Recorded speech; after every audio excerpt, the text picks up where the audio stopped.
Assalamualaikum warahmatullahi wabarakatuh. Perkenalkan, saya Utami Ismail Febriana dari kelas 3C. Hari ini saya akan menjelaskan mengenai software GeoGebra. Software GeoGebra ini merupakan salah satu software yang dikembangkan oleh Markus Hohenwarter pada tanggal 24 Juni 1976. Dan menurut Hohenwarter, pada tahun 2008, GeoGebra ini adalah program komputer untuk membelajarkan matematika, khususnya geometri dan aljabar. Hingga saat ini, GeoGebra sudah mencapai versi yang ke-6. Terdapat juga beberapa kelebihan pada software GeoGebra, di antaranya yang pertama itu dapat menghasilkan lukisan-lukisan geometri dengan cepat dan teliti dibandingkan dengan menggunakan pensil, penggaris, atau jangka. Kemudian, adanya fasilitas animasi dan gerakan-gerakan manipulasi atau dragging dan dapat memberikan pengalaman visual yang lebih jelas kepada siswa dalam memahami konsep geometri. Yang ketiga, dapat dimanfaatkan sebagai evaluasi untuk memastikan bahwa lukisan yang telah dibuat itu benar. Dan yang terakhir, mempermudah guru maupun siswa untuk menyelidiki atau menunjukkan sifat-sifat yang berlaku pada suatu objek geometri. Selain itu, juga terdapat kekurangan pada software GeoGebra. Yang pertama, dikarenakan tidak semua siswa memiliki komputer atau laptop, maka penggunaan GeoGebra ini kurang maksimal. Kemudian, tidak semua sekolah di Indonesia memiliki laboratorium komputer, sehingga penerapan GeoGebra tidak begitu berpengaruh pada peningkatan aktivitas siswa dalam mengeksplorasi dan bereksperimen materi-materi geometri karena tidak mempraktikannya secara langsung. Oke, yang berikutnya kita akan melihat bagaimana tampilan software GeoGebra. Di sini sudah ada tampilan software GeoGebra klasik, terdapat juga beberapa item yang bisa digunakan. Di sini ada tombol move, biasanya ini untuk memindahkan objek. Kemudian ini juga untuk menulis, ada freehand shape sama pen. Ini di bagian poin itu ada pilihan poin ini untuk membuat titik, kemudian juga ada point on object untuk membuat titik di suatu bidang.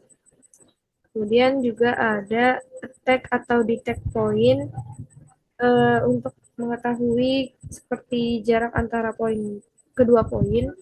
Ada intersect. Intersect ini seperti pertemuan antara poin, jadi kayak untuk membuat titik potong gitu. Terus ada midpoint center, ini untuk mengetahui titik tengah dari kedua buah titik. Kemudian ada juga complex number, di sini biasanya untuk mengetahui nilai bilangan kompleks. Kemudian ada ekstremum. Ekstremum ini untuk mengetahui seperti nilai ekstrim. Kemudian juga di sini ada roots atau akar. Kemudian yang berikutnya di sini ada line. Line ini untuk membuat titik, tapi di titiknya itu akan garis lurus, jadi akan membuat garis, tetapi melalui dua buah titik dan garisnya itu akan diperpanjang. Kemudian ada juga segmen. Segmen ini membuat sebuah garis di antara dua buah titik. Terus ada segmen with given length. Ini itu untuk membuat garis tapi disesuaikan panjangnya berapa seperti yang kita mau. Kemudian di sini juga ada ray. Nah, untuk ray ini kayak untuk membuat garis cahaya. Terus juga ada polyline. Nah, polyline ini untuk membuat polyline. Terus ada vektor. Vektor ini seperti kita membuat garis vektor. Terus ada vektor from point untuk membuat vektor dari suatu titik. Kemudian ada perpendicular line. Ini itu untuk membuat garis tegak lurus. Parallel line untuk membuat garis sejajar. Perpendicular bisector untuk membuat garis yang tegak lurus di antara dua titik. Kemudian ada angle bisector, ini untuk membagi sudut supaya besarnya sama besar. Terus ada tangen, di sini itu untuk membuat garis tangan. Kemudian ada polar or diameter line. Polar or diameter line ini untuk membuat garis polar. Kemudian ada base fit line. Jadi base fit line ini untuk membuat garis yang terdapat dari beberapa poin. Nah, di sini ada poligon. Poligon yang pertama ini untuk membuat kayak sebuah bangun tapi dari beberapa titik yang ditentukan. Kemudian ada regular polygon. Regular polygon ini untuk membuat poligon dari n titik. Kemudian ada rigid polygon. Rigid polygon ini untuk membuat poligon yang bersimpul, vektor polygon, untuk membuat poligon yang ada vektornya. Kemudian di sini ada circle with center true point. Jadi kita membuat lingkaran berdasarkan titik tengah dan titik garis lingkaran tersebut. Circle center and radius. Jadi untuk menentukan kayak misalnya ada lingkaran, terus kita ingin mengetahui radiusnya, terus ada kompas di sini untuk membuat kompas circle through 3 points. Jadi kayak kita memberikan 3 poin, nanti di sini akan membentuk lingkaran. Terus semicircle ini untuk membuat seperti setengah lingkaran. Terus circular arch itu jadi ada titik tengah, kemudian kita akan membuat lingkaran setengahnya tapi jaraknya sama dari titik tengah tersebut. Circular arch itu melalui 3 titik, tapi tadi circular sector ini untuk membuat tali busur yang dikembangkan dengan garis. Jadi ini untuk membuat tali busur itu. Terus circular sector untuk membuat busur dan jari-jari suatu lingkaran. Next di sini ada ellipse. Ellipse ini untuk membuat elips bebas, terus juga ada hiperbola, kemudian ada juga parabola. Parabola ini untuk membuat parabola, terus conic through 5 points untuk membuat konik dari 5 titik. Sini ada angle ini sebagai untuk membuat besar sudut, terus angle with given size itu untuk membuat sudut yang besarannya udah kita tentukan. Terus ada distance or length untuk mengetahui atau menghitung panjang ruas garis. Terus juga ada area. Area ini pastinya untuk menghitung luas daerah bidang yang ada. Kemudian ada slope. Slope ini membuat garis slope atau tangen, kayak garis kemiringan gitu. Terus ada list. List ini untuk membuat list number. Kemudian ada relation, lalu ada function inspector. Di sini juga ada reflect about line, untuk merefleksikan objek dengan titik pusat atau garis. Kemudian ada reflect above point untuk membuat refleksi dari titik. Di sini juga ada reflect about circle untuk membuat refleksi melalui lingkaran.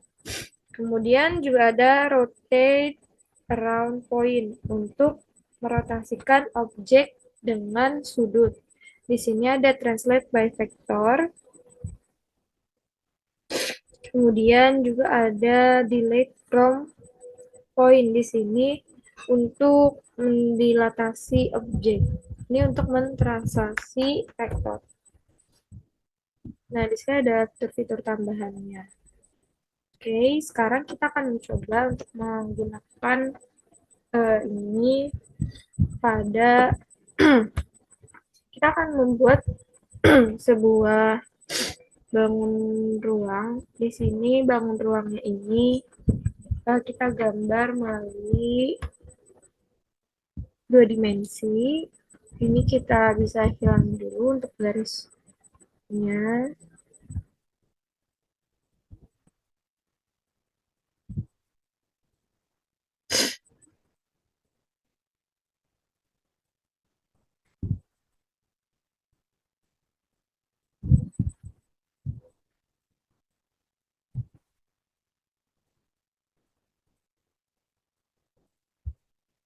Nah, ini untuk grid pokoknya kita hilangin. Kemudian sekarang kita akan coba membuat sebuah uh, bangun ruang, yaitu prisma.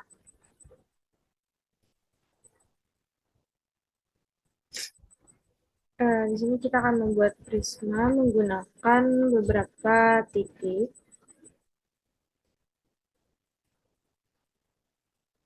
Ini kita akan membuat dengan alasnya itu berbentuk trapesium. Kita pilih dulu poin. Kemudian di sini kita buat titik atasnya, titik A. Kemudian ada titik B di bawah sini. Kemudian titik C.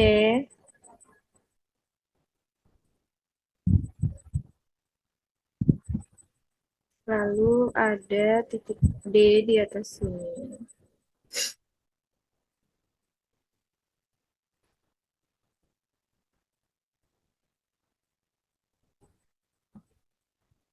Lalu ada titik E di ujung sini.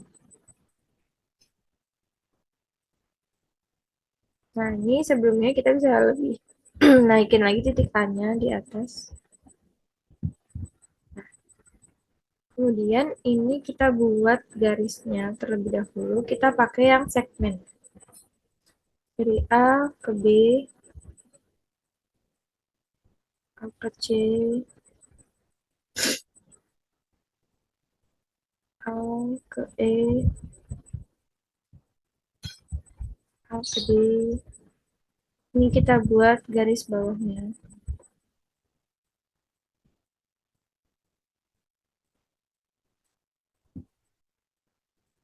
Ini kita buat sehingga alasnya ini berbentuk trapesium. Kemudian ada informasi tambahan, yaitu terdapat titik G di antara garis AB. Misalnya titik G-nya kita taruh di sini. Kemudian maaf sebelumnya, titik F ini ada di antara AD.